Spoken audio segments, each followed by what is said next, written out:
Medically death എന്താണെന്നുള്ളതൊരു ഒരു ഒരു 10-30 വർഷം വരെ വളരെ വ്യക്തമായിരുന്നു. ശ്വാസം നിലയ്ക്കുന്നു, പൾസും പോകുന്നു, മരണം.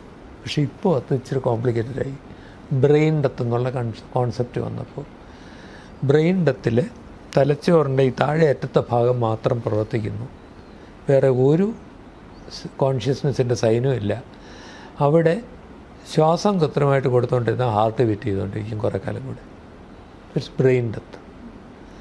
അപ്പോൾ ഡെത്ത് എന്താണെന്ന് ചോദിച്ചാൽ ഡെത്ത് എന്താണെന്ന് പോലും പല ഇനമായി. ബ്രെയിൻ ഡെത്തും പിന്നെ കാർഡിയാക് ഡെത്തും വേറെയായി. അതായത് once you are dead, of course not. Brain death ആണെങ്കിലും പിന്നെ ഒരു ഫങ്ഷനും ഇല്ല ഹാർട്ട് ബീറ്റ് അല്ലാതെ.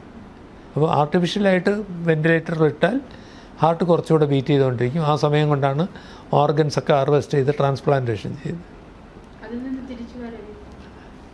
ഒരു ബ്രെയിനിൻ്റെ ഫങ്ഷനും ഇല്ല, കോൺഷ്യസ്നെസ്സൊക്കെ ഒന്നും ഇല്ല. എന്ന് വെച്ചാൽ ഇലക്ട്രിക്കൽ ആക്ടിവിറ്റി മെഷർ ചെയ്ത് നോക്കിയാൽ ഫ്ലാറ്റ് ആയിരിക്കും അല്ലേ.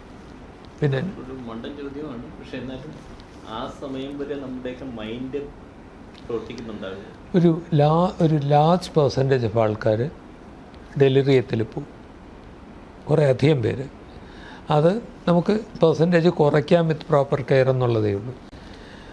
അവരാണ് പലപ്പോഴും നമുക്ക് കെയർ കൊടുക്കുമ്പോൾ ഉറക്കേണ്ടി വരുന്നത്.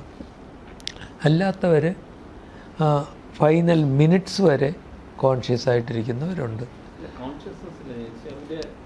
ചിന്തിക്കാവുന്ന ഒരു അവസ്ഥയിലായിരിക്കും ആ സമയം വരെ. അതായത് ഉണ്ടാവും.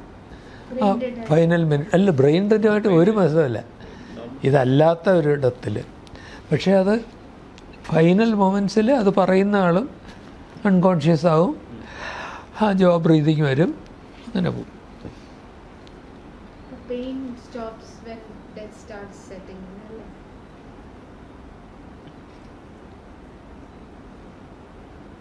Not only pain,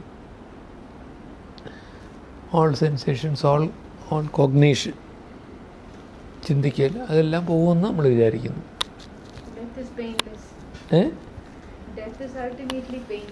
Death can be painless. Death can be painful. And അവിടെയാണ് ഞങ്ങൾ വരുന്നത്. എത്ര സമയമാണ് ഈ റിഗർ മോർട്ടിസ് സെറ്റ് ചെയ്യാനായിട്ട്? ഒരു മണിക്കൂറൊക്കെയാണ് സാധാരണഗതിയിൽ. ഒരു 30 minutes to 1 hour. റിഗ്രറ്റ് പ്രകടിപ്പിക്കാറുണ്ടോ? ഒരുപാട്. എന്ത് തരത്തിലാണ്? I could have done something, അല്ലെങ്കിൽ എനിക്ക് ഇങ്ങനെ ഒരു കാര്യം ചെയ്യണമെന്നുണ്ടായിരുന്നു, അത്തരം ഒരു റിഗ്രറ്റ് ആണോ? അതോ എന്തെങ്കിലും കഴിഞ്ഞു പോയ ഒരു ഒരുപാട് പേര്, ബാക്കി ആരും അറിയില്ല, ഞങ്ങൾ മാത്രം അറിയുന്ന റിഗ്രറ്റ്. സ്പൗസോ കുട്ടികളോ പോലും അറിയില്ല. അത്രയുമുള്ള കാര്യങ്ങൾ ഉള്ളിൽ കിടന്ന് തിളയ്ക്കുന്നത് ആരോടെങ്കിലും പറയേണ്ട ആവശ്യമുണ്ടാവും. റിഗ്രറ്റ്.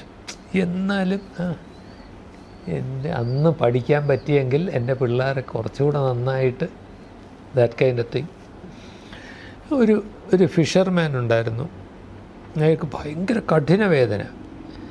അപ്പോൾ ശ്വാസം മുട്ടുകൊണ്ട് ഏറ്റവും വിഷമിക്കുന്ന എന്താണെന്ന് ചോദിച്ചു. ഞാൻ പ്രതീക്ഷിച്ച ഒന്നുകിൽ വേദന അല്ലെ ശ്വാസം മുട്ടെന്ന് പറയും. അയാൾ പറഞ്ഞത്, എനിക്ക് എൻ്റെ ജീവിതത്തിലെ ഏറ്റവും വലിയ ആഗ്രഹം എൻ്റെ പിള്ളേർക്ക് ഫിഷർമാൻ ആകേണ്ടി വരരുത്. ഇനിയിപ്പോൾ അത് നടക്കില്ലല്ലോ, എൻ്റെ ഭാര്യയ്ക്ക് ഏതായാലും പഠിപ്പിക്കാൻ ഒക്കില്ല.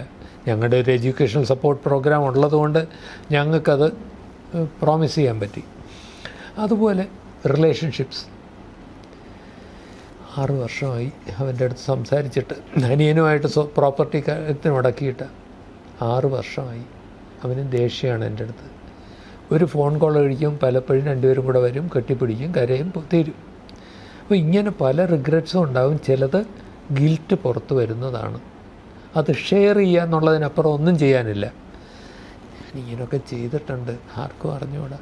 എന്നാലും എൻ്റെ ഉള്ളിൽ കിടന്ന് കത്തുന്നുണ്ട്. ആ ഷെയറിങ് മാത്രം. അവിടെ നമ്മൾ പോയി അയ്യോ അതിനെപ്പറ്റി വിഷമിക്കണ്ട കേട്ടോ എന്ന് പറയുന്നതിൽ ഒരർത്ഥമില്ല. കയ്യും പിടിച്ച് അവിടെ കുറച്ച് നേരം ഇരിക്കുക എന്നുള്ളതേ ഉള്ളൂ. തിരിച്ച് ലെഗസി പ്രധാനമാണ്. ഒരു എന്തെങ്കിലും ബാക്കി വയ്ക്കണം. ഏറ്റവും വലിയ റിഗ്രറ്റ്, ഒക്ടോബറിലാണ് മോളുടെ ഡേറ്റ്, EDC. കുഞ്ഞിനെ എനിക്കൊന്ന് കാണാൻ പറ്റിയില്ല. ഒരു കൊച്ചു കുഞ്ഞിനെ എനിക്ക് കാണണമെന്നുണ്ടായിരുന്നു.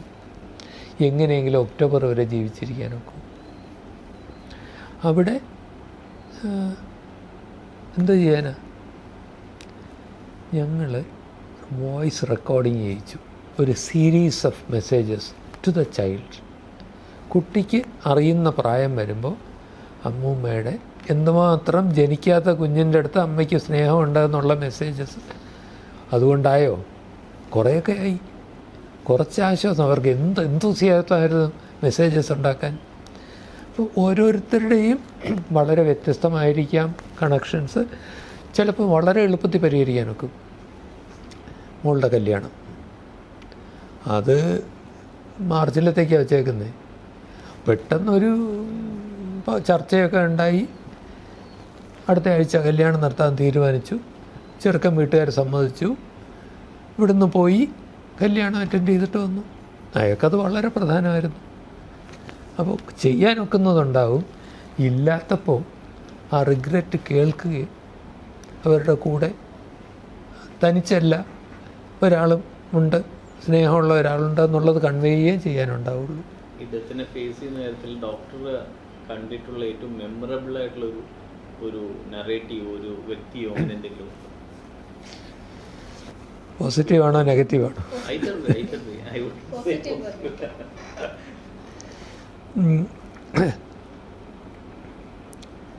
ഈ ഞാൻ പറഞ്ഞില്ലേ സ്കൂളിൽ പോകണമെന്ന് പറഞ്ഞു. ഇയാൾ ആദ്യം കൊന്നു തരണേന്നും പറഞ്ഞു വന്നയാളാണ്. ഞാൻ കാണുന്നത്, ഞാൻ ബഹളം കേട്ട് പോകുമ്പോൾ തല ചുവരിലടിച്ചിട്ട് ടൈൽസിൽ തല പൊട്ടി രക്തം വീഴുന്നു. വേദന സഹിക്കാൻ വയ്യാഞ്ഞിട്ട്. അയാളാണ് വേദന മാറ്റിക്കഴിഞ്ഞപ്പോൾ ഇനി സുഖക്കേടും കൂടെ ഒന്ന് മാറ്റിത്തരുമെന്ന് ചോദിച്ചത്. ഇൻക്യൂറബിളാണെന്ന് അറിഞ്ഞപ്പോൾ വലിയ ഡിസപ്പോയിൻമെൻ്റ് ആയിരുന്നു. ഇയാളാണ് പ്രൈമറി സ്കൂളിൽ കാണാൻ പോകണമെന്ന് പറഞ്ഞ് 2 മണിക്കൂർ പോകണം. പിള്ളേർക്ക് വലിയ മടിയായിരുന്നു. വലിയ സമ്പന്നരൊന്നുമല്ല. എന്നാലും ഞങ്ങൾ എൻകറേജ് ചെയ്തു. സ്കൂളിൽ പോയി സൺഡേ അവിടെയൊക്കെ കറങ്ങി നടന്നു.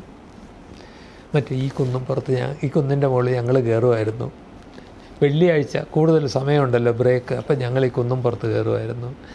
അയ്യോ ഇവിടെ വെള്ളമില്ല, ഈ തോട്ടിലായിരുന്നു ഞങ്ങൾ പാത്രം കഴിയിരുന്നത്. ഭക്ഷണം കഴിച്ചിട്ടൊക്കെ പറഞ്ഞു കൊടുത്തു. തിരിച്ചു വരുന്ന വഴി പറഞ്ഞു, അച്ഛനിപ്പോൾ സമാധാനമായി മോനെ. അയാൾ തിരിച്ച് വീട്ടിൽ, പലരും അവസാനം വീട്ടിൽ പോകണമെന്ന് പറയും. അയാൾക്ക് വേണ്ട, ഞാനിവിടെ കിടന്നോളാം.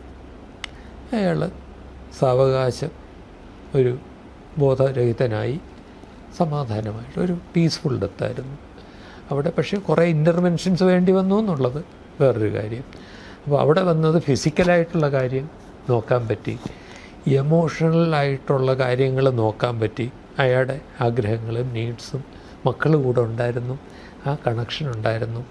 അയാൾ പോയി സ്കൂളിലെ കണക്ഷൻ എസ്റ്റാബ്ലിഷ് ചെയ്തിട്ട് തിരിച്ചു വന്നു.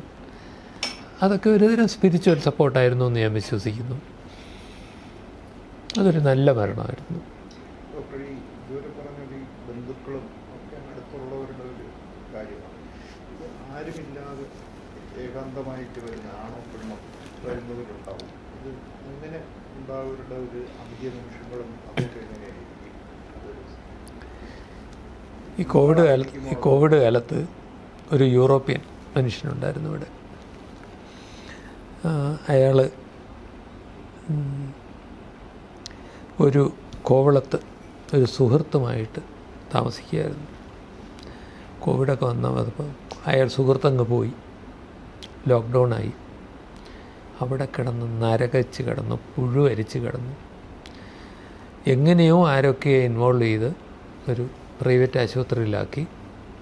അത് കഴിഞ്ഞപ്പോൾ അയാൾക്ക് അവിടെ അവർക്ക് ലോങ് ടേം പറ്റില്ല. അവിടെ ഒരു ഫ്രണ്ട്, ഒരു ഫ്രണ്ടുണ്ട് വിദേശത്ത്. അയാൾ കുറച്ച് പൈസ അയച്ചു തരും. ഞങ്ങളിവിടെ കൊണ്ടുവന്നു, ഇവിടെ കിടന്നു മരണം വരെ, മേ ബി 3 months. ബന്ധുക്കളില്ല, ലോകത്താരുമില്ല. ഒരു സുഹൃത്തുണ്ടായിരുന്ന ആൾ പോയി, ആരുമില്ല. ആരുമില്ലാത്തവർക്ക് നമ്മൾ ബന്ധുക്കളാവും.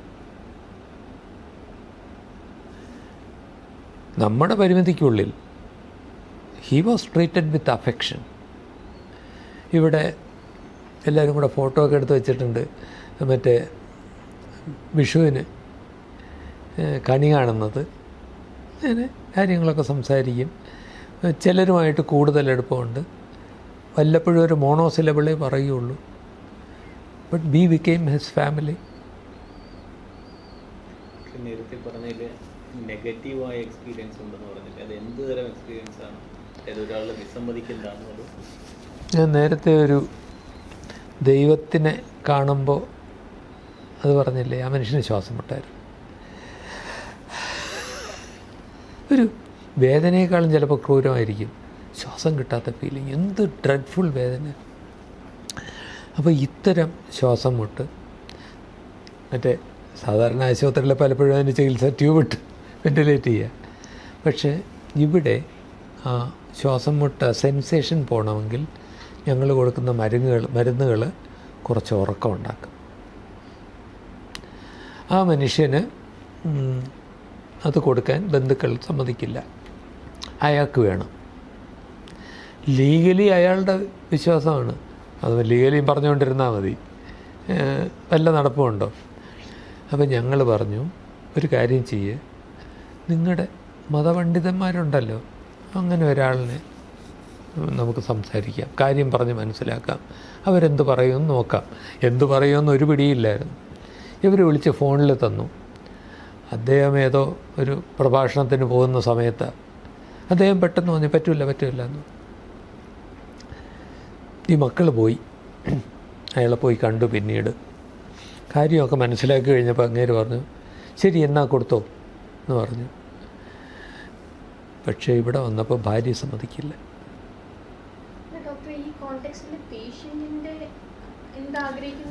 അതാണ് നിയമം. നിയമം അനുസരിച്ച് അതാണ് പ്രധാനം. നിയമമല്ല ശരിക്കും ബാധ്യത. അതെ, ഞങ്ങൾ ഈ റിയൽ വേൾഡിലാണ് തീരുമാനം നടക്കുന്നത്. ഈ രോഗിക്ക് സ്വന്തം ഭാഗം അപ്പോഴും പറയാം. ഇവരെന്ത് ചെയ്യും?